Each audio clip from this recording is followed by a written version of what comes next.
എങ്ങനെയാണ് പ്രവചനത്തിൻ്റെ കൃപാദാനത്തെ പ്രാപിക്കാൻ കഴിയുന്നത്? 3 kinds, 3 രീതിയിൽ. 1 ഇൻബോൺ, 2 ഇംപ്ലാന്റ്, 3 ഇമ്പാർട്ട്. അതിൽ ഇൻബോൺ പ്രോഫറ്റിൽ ഒരാളായിരുന്നു ജെറമായ. ജെറമായ പറയുന്നുണ്ട്, ജെറമായയുടെ പുസ്തകം 1-ാം അധ്യായത്തിൽ എഴുതിയിട്ടുണ്ട്, അമ്മയുടെ ഉദരത്തിൽ ഉരുവാകും മുമ്പേ പിണ്ണാകാരമായിരുന്നപ്പോൾ തന്നെ ദൈവം ജെറമായെ കാണുകയും അഭിഷേകം ചെയ്യുകയും ചെയ്തു. എങ്ങനെ അഭിഷേകം ചെയ്തു? ജാതികൾക്കും രാജാക്കന്മാർക്കും പ്രവാചകനായി അഭിഷേകം ചെയ്തു. ജനിച്ചിട്ടില്ല ആൾ, ജനിക്കുന്നതിന് മുമ്പ് തന്നെ, ആ ഗർഭപാത്രത്തിൽ നിന്ന് പുറത്തു വരുന്നതിന് മുമ്പ് തന്നെ വിശുദ്ധീകരിച്ച് ജാതികൾക്ക് പ്രവാചകനായി നിയമിച്ചു എന്ന് ജെറമ്യ 1-5 വാക്യത്തിൽ എഴുതിയിട്ടുണ്ട്.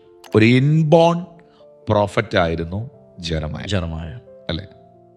ഇനി എന്തുവാണ് ഈ ഇംപ്ലാന്റ് എന്നുള്ളത്? പറയാം, സ്ഥാപിച്ച അല്ലെങ്കിൽ കരം ചെയ്തത്. ആമോസ് പറയുന്ന ഒരു കാര്യമുണ്ട്, ഞാൻ പ്രവാചകനല്ലായിരുന്നു, പ്രവാചക ശിഷ്യനുമല്ലായിരുന്നു, ഞാൻ ഇടയനും കാട്ടത്തിപ്പഴം പെറുക്കി നടന്നവനുമായിരുന്നു, യഹോവയുടെ കരം എന്നെ പിടിച്ചു. ഞാനൊരു ഇൻബോൺ പ്രോഫറ്റും അല്ലായിരുന്നു, എന്നിൽ വെളിപ്പെട്ടതൊരു ഇമ്പാർട്ടേഷനും അല്ലായിരുന്നു. ഞാനൊരു പ്രൊഫറ്റിൻ്റെ കൂടെ നിന്ന്, ഒരു പ്രൊഫറ്റിൻ്റെ കൂടെ നടന്ന് ഞാനൊരു പ്രൊഫറ്റായ ആളല്ല. എന്നിലൊരു ഇമ്പാർട്ടേഷൻ ഉണ്ടായതല്ല. യഹോവയുടെ കൈ എന്നെ പിടിച്ചത്, ആ കരം എന്നിൽ അത് ഇംപ്ലാന്റ് ചെയ്തതാണ്. മറ്റെന്തോ കാര്യം ചെയ്തുകൊണ്ടിരുന്ന ഒരാൾ, മറ്റെന്തോ ഒരു കാര്യത്തിൽ നിന്നിരുന്ന ഒരാളിനെ മറ്റൊരു ആത്മതലത്തിലേക്ക് ദൈവത്തിന്റെ കരം തന്നെ ഡയറക്ട്ലി അപ്പോയിന്റ് ചെയ്യുമായിരുന്നു.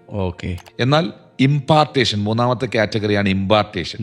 അതിൽ നമുക്ക് ഒരു സംശയമില്ലാതെ പറയാം, എലീഷ ഏലിയാവിന്റെ കൂടെ നടന്ന് ഏറ്റവും ഒടുവിൽ ആ പ്രൊഫറ്റിക് മാൻഡിൽ, ഏലിയാവിന്റെ മേലുള്ള പുതപ്പ് എലീഷയുടെ മേളിൽ വീണു, അവനും പ്രവാചകനായി മാറി.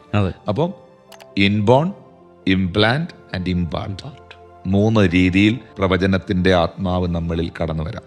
അതെല്ലാം ദൈവത്താൽ സംഭവിക്കുന്ന കാര്യമാണ്, മാനുഷികമല്ല.